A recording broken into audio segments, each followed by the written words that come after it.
Le sujet d'aujourd'hui, c'est un sujet très atypique de ce qu'on peut entendre sur les réseaux sociaux concernant les types de messages qu'on peut entendre concernant la religion.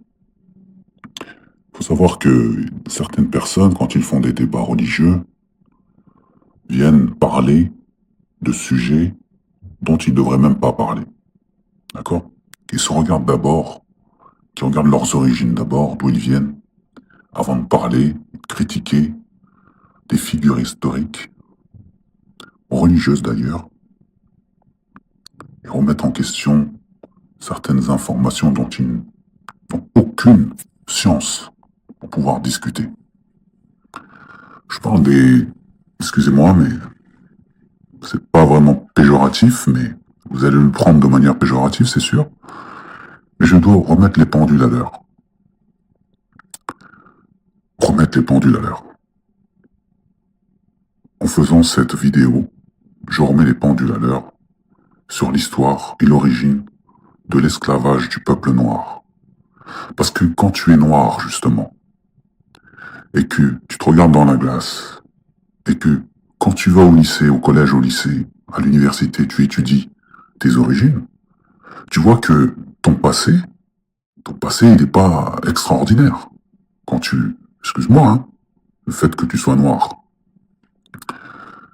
Voilà, soit tu as des origines africaines, et donc tu as été un esclave, vendu, acheté, vendu, d'accord, exploité par les Blancs. Et donc pourquoi tu viens discuter avec les Blancs sur l'honneur, la dignité, sur ce que le Blanc a fait, ses croisades, ses guerres, sur les prophètes sémitiques, d'accord? Qu'est-ce que tu viens parler? C'est vrai, qu'est-ce que tu viens parler? Tu viens parler de la divinité de Jésus, surtout aux chrétiens, je m'adresse aux chrétiens. Écoutez, c'est pas péjoratif, mais c'est pour vous dire qu'il faut arrêter. Moi, je parle pas. Je parle pas pour rien dire. Mais vous les blacks, chrétiens, vous voulez discuter de l'islam ou de certaines polémiques, comme par exemple j'ai entendu sur les réseaux sociaux, des polémiques autour de Aïcha, qui s'est mariée à l'âge de 6 ans et a consommé le mariage à l'âge de 9 ans avec le prophète, sallallahu alayhi wa sallam, prophète Mohammed, alors que tout ça c'est faux. Hein. Ceux qui soutiennent ça, c'est des égarés, ce sont des gens qui font des polémiques. Même si dans l'histoire de l'humanité ça existe, bien sûr que ça existe, même jusqu'à aujourd'hui c'est sûr, dans des pays peut-être même musulmans, c'est sûr, il y en a qui le font parce qu'ils suivent une certaine pratique idéologique. Mais en vérité, si tu fais des vraies recherches au niveau des hadiths, tu vas trouver le contraire. Tu vas trouver justement des preuves que Aïcha n'avait pas 9 ans, mais plutôt 19 ans quand elle s'est mariée avec le prophète, ou consommé le mariage en tout cas. Parce que tout simplement que la première année de l'hégire, c'est quand le prophète a dû être expulsé de la Mecque, émigré de la Mecque plutôt, parce que voilà, à cause des hostilités de la Mecque, quand il a rempli sa mission de prophète et qu'il a transmis le message, il a été voilà, il a été reçu, enfin son message a été reçu de manière hostile, et donc à cause des hostilités, il a dû émigrer vers Médine. On l'a reçu, et cette première année à Médine, il y a eu la bataille de Badr, qui est mentionnée dans le Coran, cette bataille entre les mécréants de la Mecque et les croyants de Médine. Et il s'agit d'une bataille dans laquelle les croyants ont gagné. Et il se trouve que dans les hadiths, on rapporte que les jeunes, quand ils se battaient, ils ne pouvaient pas se battre s'ils avaient moins de 15 ans. De participer à la guerre, s'ils avaient moins de 15 ans, c'était pas possible. De moins de 15 ans, une enfant de moins de 15 ans, une fille, hein, elle ne pouvait pas participer à la guerre. Ce serait un fardeau, ce serait même dangereux pour elle. Le prophète n'aurait jamais accepté. D'ailleurs, c'est bien indiqué dans les hadiths historiques que justement le prophète ne voulait pas que des jeunes de moins de 15 ans, en tout cas, viennent participer à la bataille de Badr. Donc Aïcha, elle avait forcément plus de 15 ans lors de cette bataille de Badr, puisqu'elle a participé, elle est venue aider le prophète et les croyants, parce que certaines femmes venaient aider les croyants pour leur donner de l'eau, etc., les soigner, etc. Donc Aïcha ne pouvait pas avoir 9 ans, elle pouvait avoir que facilement plus de 15 ans, ce qu'on dit, c'est-à-dire dans les hadiths, quand tu fais des recherches, il se trouve qu'elle avait 17 ans lors de la bataille de Badr, et 2 ans après, l'hégire, elle s'est mariée avec le prophète à l'âge de 19 ans. Voilà. Enfin bref, en tout cas, tout cela est vérifiable. C'est pas un problème. Après, jeter de la calomnie, jeter de la merde, entre guillemets, sur la figure historique du prophète, nous les musulmans, on ne crache pas sur Jésus, on ne crache pas sur aucun prophète mentionné dans la Bible. Et vous permettez parce que vous pensez, en tout cas, c'est juste penser, hein, vous n'avez même pas la preuve pour dire que c'est faux. Quand vous discutez avec les Blancs, sur la religion chrétienne, oui, Jésus c'était Dieu, c'était sa mère, c'était la mère de Dieu, Jésus c'était Dieu, mort pour nous sur la croix. Mais déjà, premièrement, qu'est-ce que tu vas adorer? Qu'est-ce que tu fous dans la religion chrétienne, toi le black? Qu'est-ce que tu fous dans la religion chrétienne? Qu'est-ce que tu fous dans la religion de tes maîtres, de tes oppresseurs, des conquistadors, de ceux qui t'ont acheté et vendu? Qu'est-ce que tu fous dans leur religion? C'est une question, premièrement. Deuxièmement, tu vas me dire, oui, vous les musulmans, c'est pareil. Non, c'est pas pareil. Tu sais pourquoi?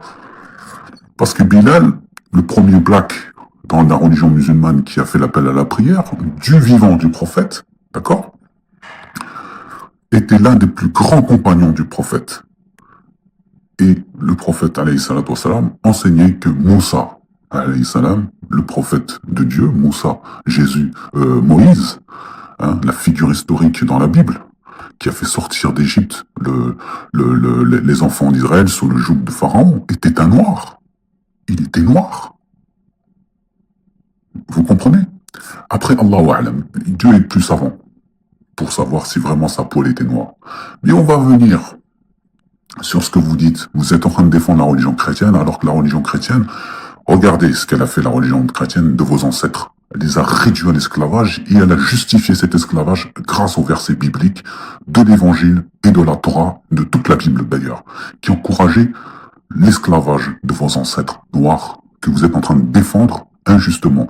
D'ailleurs, premièrement, moi, si j'étais noir, mais qu'est-ce que je fous dans une religion où déjà on te dit que ton Dieu il est blanc? Ton Dieu, ton Seigneur Dieu, est venu sous la forme d'un être humain et il a choisi la peau blanche. Il est devenu blond aux yeux bleus.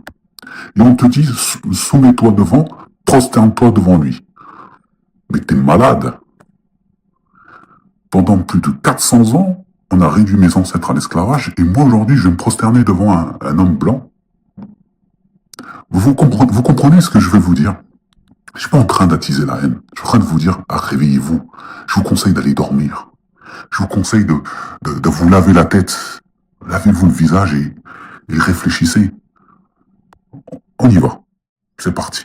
Donc l'histoire et l'origine de l'esclavage du peuple noir. Après le déluge, donc on va entrer dans l'histoire du déluge. Alors, donc après le déluge, Noé sort de l'arche avec les siens et plante une vigne, s'enivrant de son vin, son fils Cham voit la nudité de Noé. Et il en fait part à ses frères, Sem et Japheth. Donc Cham est soi-disant l'ancêtre des Africains, des Noirs. Sem, comme vous le savez, Sem c'est le père des Juifs et des Arabes, les Sémites, ça vient de là, Sémites, Sem. Et Japheth c'est le père des Occidentaux, des Turcs, des Iraniens, etc. Euro-asiatiques. D'accord? Donc Shem, réveillé, donc Shem voit la nudité de Noé et il en fait part à ses frères, Sem et Japheth. Donc réveillé, Noé condamne Canaan, le fils de Cham, à être esclave des esclaves de ses frères avant de bénir Sem et Japheth. Ce récit, qui évoque en quelques versets les pères des 70 nations qui ont, selon la Bible, composé l'humanité. Donc il a connu diverses interprétations, certaines d'entre elles dans le christianisme. confondu Cham et son fils Canaan, donnant naissance au mythe de la race hamite et offrant une caution religieuse à la dépréciation des peuples africains, des peuples d'Afrique noire, et à leur réduction en esclavage. D'accord? Voilà. Donc les fils de Noé qui sortent de l'arche étaient Sem, Shem et Japhet. Ok? Donc, c'est dans la Genèse que vous trouvez cela. Dans la Genèse 9, versets 18 à 27. D'accord? Et donc après cela, qu'est-ce que fait Noé? Il maudit Canaan, qu'il soit l'esclave des esclaves de ses frères. Il dit encore, béni soit l'Éternel, Dieu de Sem, et que Canaan soit leur esclave. Que Dieu étendu les possessions de Japhet, qu'il habite dans les tentes de Sem, et que Canaan soit leurs esclaves. D'accord? À partir de là, ça y est, le peuple noir est devenu l'esclave Shem, est devenu l'esclave. L'effet de cette malédiction fut que non seulement leur postérité fut asservie à ses frères, et née pour ainsi dire dans l'esclavage, mais aussi que tout à coup, la couleur de leur peau devint noire, car ils tiennent que tous les noirs viennent de Shem et de Canaan. Oui, ayant ce changement si prompt, on fut attendri et pria à Dieu qui lui put d'inspirer au maître de Canaan un amour de tendresse et de compassion pour lui. Cette prière de Noé dans la servitude des descendants de Shem, nous y remarquons aussi l'effet de sa prière en ce que cette sorte d'esclavage noir est chéri et recherché en tout lieu. Dans Éphésiens, chapitre 6, versets 5 à 9, écoutez, ça c'est l'évangile.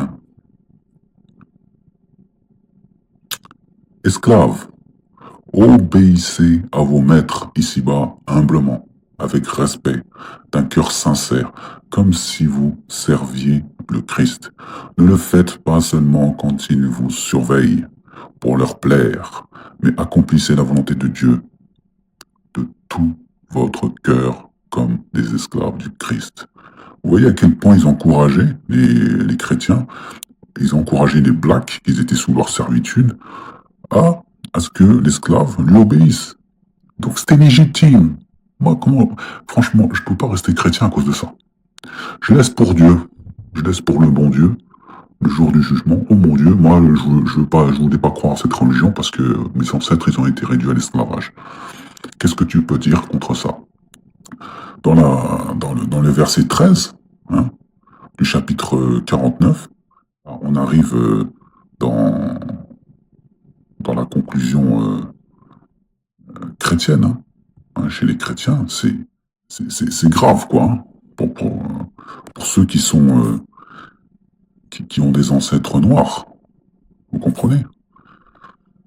Moi-même, j'ai des ancêtres peut-être esclaves. Voilà, je peux vous le dire. Mais je suis blanc par mon père, mais j'ai peut-être des ancêtres esclaves de par ma mère. Parce que voilà, ses origines sont métisses. Pour vous dire que je me permets de parler parce que j'ai du sang, comme vous. Voilà. Je suis un métis, d'accord? Donc moi, je me remets en question. Je me dis non, c'est pas possible. Je peux pas accepter ça. Même si j'ai ma peau, elle est plus blanche que la vôtre, je peux pas accepter ça juste parce que j'ai du sang, peut-être d'ancêtres esclaves qui coulent dans mes veines. On va regarder dans le Coran maintenant. Qu'est-ce que le Coran dit à propos de l'esclavage? Oui, vous allez trouver des versets du Coran où Dieu il dit l'esclave qui obéit à son maître, etc., etc. Oui, il y a un contexte. Il ne s'agit pas d'esclaves avec des chaînes autour du cou, là. Il s'agit de celui qui est le serviteur de son maître. Parce que dans la religion musulmane, quand on dit l'esclave de Dieu, c'est le serviteur de Dieu. Al-Abdallah, ça veut dire le serviteur d'Allah, ou esclave d'Allah. Peu importe la manière dont tu le comprends, ou tu le traduis, la langue française, elle va te dire esclave dans ta tête, toi tu vas le dire esclave, ça veut dire celui qui a une chaîne autour du cou, qui est maltraité. Non, esclave, ça veut pas dire maltraité dans la religion musulmane, dans l'arabe. L'abd, c'est celui qui est le serviteur, qui dépend de lui. C'est-à-dire sans lui, il n'est rien du tout, sans lui, il crève, quoi, en fait. T'as besoin de lui. C'est ça l'esclave. Alors que dans les traditions chrétiennes, l'esclave, c'est celui qui se soumet, qui est maltraité. On le traite comme un chien. Et t'as pas de droit, en fait. Alors que dans la religion musulmane, le serviteur, dès qu'il a la possibilité d'être autonome, de pouvoir subvenir à ses propres besoins, on lui demande de libérer cet esclave. D'ailleurs, Dieu même récompense celui qui libère l'esclave. Bien sûr, en lui donnant les moyens de pouvoir vivre de manière autonome. Regardez ce que Dieu dit dans le Coran. Dans le Coran, dans le verset 13, chapitre 49 du Coran, Allah il déclare: Ô hommes, nous avons fait de vous des nations et des tribus, afin que vous vous connaissiez les uns les autres. Le plus noble d'entre vous, auprès de Dieu, est le plus pieux. D'accord? Bon, déjà là, c'est une égalité, c'est une phrase avec une information existentielle, que notre but à tous les peuples, blancs, noirs, il s'adresse à tous les hommes, que notre but, voilà, est de nous entreconnaître entre nous. Et puis le plus noble d'entre nous, bien sûr, c'est celui qui est le plus pieux auprès de Dieu, comme il vient de dire. Ensuite, dans la sourate 3, verset 195, vous tous, hommes et femmes, êtes pareils aux yeux de votre Seigneur. Il n'y a pas plus explicite que ça. Donc, c'est-à-dire homme, c'est-à-dire tous les êtres humains, hommes, comme les femmes. D'ailleurs, là, il ne s'agit pas seulement des hommes au masculin, il s'agit des hommes au pluriel et des femmes au pluriel. Égalité, vous êtes pareil aux yeux de votre Seigneur. Donc, ne dites pas que l'islam rabaisse la femme. Chacun sa responsabilité, chacun sa responsabilité, et l'homme il a une autorité sur la femme par rapport à ses responsabilités qui dépendent de lui en fait. C'est lui qui a la responsabilité, la charge de sa famille. Et c'est pas à la femme d'aller travailler, casser son dos et à s'épuiser ou aller faire la guerre, se faire tuer sur un champ de bataille. C'est à l'homme qui a cette responsabilité. Dieu a donné cette responsabilité à l'homme. Prenons l'exemple de Malcolm X. Lorsqu'il est devenu musulman, il nourrissait encore dans son esprit de nombreuses idées anti-blancs. D'accord? Cependant, lorsqu'il a effectué le pèlerinage à la Mecque, il s'est rendu compte qu'il existait bien une meilleure façon de s'adapter aux problèmes des relations raciales en Amérique. Il a écrit dans une lettre dans les années 1960 à propos de son pèlerinage, je cite, « Au cours des 7 derniers jours de ce saint pèlerinage, tout en accomplissant les rituels du Hajj, du pèlerinage, j'ai mangé dans la même assiette, bu dans le même verre, dormi sur le même lit ou sur le même tapis, tout en priant le même Dieu, non seulement avec certains des rois, membres de cabinets et autres formes de dirigeants politiques et religieux les plus puissants de la planète, mais aussi avec des compatriotes musulmans dont la peau était plus blanche du blanc, encore plus blanche que le blanc, dont les yeux étaient plus bleus que le bleu, dont les cheveux étaient plus blancs du monde, étaient plus blonds que blonds. Et pourtant, c'était la première fois de ma vie que je ne les voyais pas comme des hommes blancs. C'est-à-dire comme ces blancs en Amérique, tortionnaires, racistes, qui torturaient le peuple noir. Le voyage de Malcolm X à la Mecque, ce genre de brassage était inédit pour Malcolm X. Aux États-Unis, c'était impossible de voir ça là-bas. Il était surpris de voir comment il pouvait s'asseoir à côté de ces personnes aux tons de peau variés, hein, aux couleurs de peau variées, qu'elle était à côté de lui sans aucun sentiment de supériorité ne s'installe en raison de sa race. D'accord? Il y avait quelque chose d'incroyable. leur soumission sincère à l'unicité de Dieu, leur véritable acceptation de tous les noms blancs, non égaux rendent les soi-disant blancs également acceptables comme étant égaux dans la fraternité de l'islam avec les non-blancs. La couleur cesse d'être un facteur déterminant de la valeur d'un homme une fois qu'il devient musulman. J'espère que je rends cette partie très claire, car elle est maintenant très claire pour moi. Voilà, fin de citation. La conclusion, d'accord, à laquelle Malcolm X est arrivé après son hajj, son pèlerinage, est la même que celle du prophète Mohammed sallallahu alayhi wa sallam transmis aux musulmans il y a des années. C'est le même message qu'il vit dans les pages du Coran. C'est le même rêve que le docteur Martin Luther King avait pour l'avenir de l'Amérique, que les gens ne doivent pas être jugés sur la couleur de leur peau, mais plutôt sur le contenu de leur caractère. Il est clair aujourd'hui, l'Amérique travaille toujours à la réalisation de ce rêve, mais nous espérons qu'un jour prochain, nous pourrons le voir se réaliser, parce que c'est pas encore le cas tout à fait aujourd'hui. Dans son serment cité, le serment final du prophète avant sa mort, le dernier serment du prophète sallallahu alayhi wa sallam, là je vais prendre un hadith parce que il est nécessaire quand même de citer ce hadith qui est estimé sahih, authentique, même si je prends pas les hadiths, mais bon, les versets du Coran, vous voyez, je les ai cités, mais elle vient justement en concordance avec le Coran, c'est ça que j'ai toujours dit.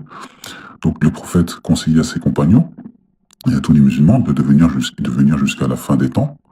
Dans un extrait et très célèbre hadith, il aborde la question du racisme en disant « Toute l'humanité vient d'Adam et Ève.